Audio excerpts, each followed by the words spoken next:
Edison, Pathé, ont fait donc des appareils à cylindre, mais dans la même foulée, Berliner a fait par contre des phonographes à disque plat. Donc là, ils sont enregistrés que d'un côté. Les premiers disques plats étaient enregistrés que d'un côté. De l'autre côté, c'était gramophone et lance-graveur. Phonographe de Berliner, et puis le chien qui s'appelait Nipper, voilà, qui écoute la voix de son maître dans le phonographe. Ici, vous avez donc un appareil à monnayeur qui était dans un lieu public. Et donc les gens, eh bien, mettaient à l'époque 10 centimes pour écouter soit des disques nouveaux qui venaient de sortir. Donc le disque à saphir, oui, une gravure verticale de creux et des bosses. Et le disque à aiguille, lui, c'est une gravure latérale, donc sur les côtés. Vous avez le sillon, il est gravé sur les côtés, donc l'aiguille se promène de gauche à droite. Donc sur le phonographe, la position de la tête sur un disque à aiguille est parallèle au sillon, puisqu'on vibre de gauche à droite. Et ici, sur la tête à saphir, elle est perpendiculaire, puisqu'on va chercher les vibrations de haut en bas. Je vais vous faire écouter sur celui-là, en changeant la position de la tête, pour imaginer qu'on va mettre une tête à saphir sur un disque à aiguille, et vous verrez que, comme le gravage n'est pas le bon, eh bien, on va perdre l'audition. Alors celui-là est électrifié pour éviter de solliciter sans arrêt un ressort, parce qu'on arrive à en casser. Et après, le problème, c'est de trouver le ressort, le bon diamètre, la bonne hauteur et le bon crochet. Alors ici, je vais le prendre à la main. Donc, je vais me mettre en position normale. Là, on entend très bien. Ça équivaut donc à ça, qui est amplifié, avec le pavillon. Par contre, si au fur et à mesure je passe en position de saphir, voilà, là je suis en position de saphir, vous voyez.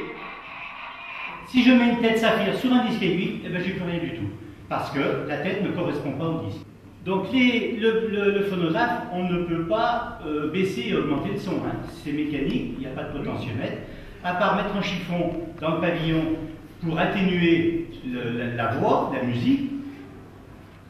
Les fabricants d'aiguilles, puisque à l'époque le phonographe, il y en avait beaucoup, donc les fabricants ont imaginé toutes sortes d'aiguilles dans les différentes formes, et surtout ils ont principalement fait 3 types d'aiguilles, et d'aiguilles fortes, médium et douces.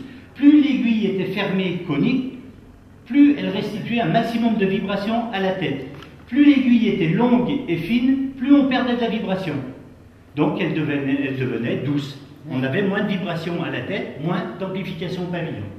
Je vais vous faire écouter une aiguille forte, et après une aiguille douce, et je finirai par une aiguille qui est un petit peu bizarre, une aiguille sourdine.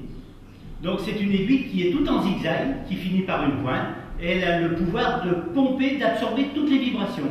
Donc au pavillon, après, on va avoir juste un petit bruit de fond. Voilà. Je pense que ces aiguilles-là devaient être faites pour écouter les phonographes le soir. Alors ça, c'est une aiguille forte. Edith Piaf, qui a une voix au perché, vaut mieux l'écouter avec une aiguille douce, une aiguille forte. Sinon, on a de la distorsion et on fait tout péter.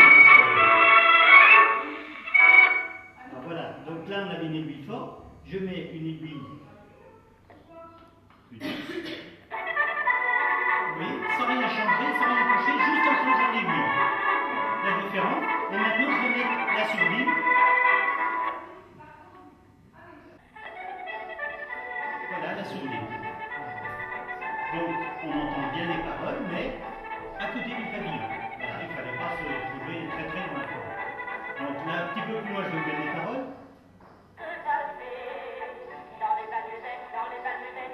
Oui, c'est très net, tout en sourdine.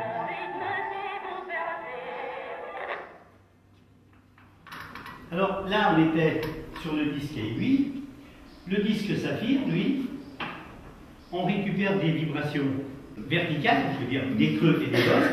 Alors avec ce diffuseur Pathé, qui est un brevet de chez Pathé, mais qui n'a pas duré très longtemps parce qu'il était très très lourd et il appuyait tellement sur le plateau qu'il arrivait à user les disques, à blanchir les disques. Ici, on va récupérer avec le petit saphir qui est ici, on va récupérer les vibrations, les creux et les bosses. Automatiquement, ça va faire bouger la membrane, et ici, on va avoir la restitution de la vibration. Donc, quand je tape ici, vous voyez que j'amplifie le bruit que je fais. Les frottements sont amplifiés. Donc, je vais mettre un disque saphir. On remonte un petit peu. Alors vous allez voir, c'est très puissant. À la limite, c'est même plus puissant qu'un pavillon.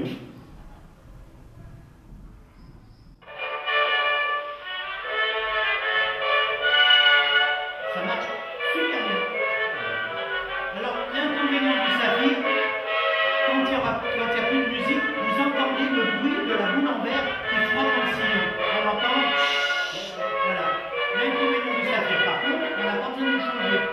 L'aiguille n'a pas de bruit, mais il faut la changer.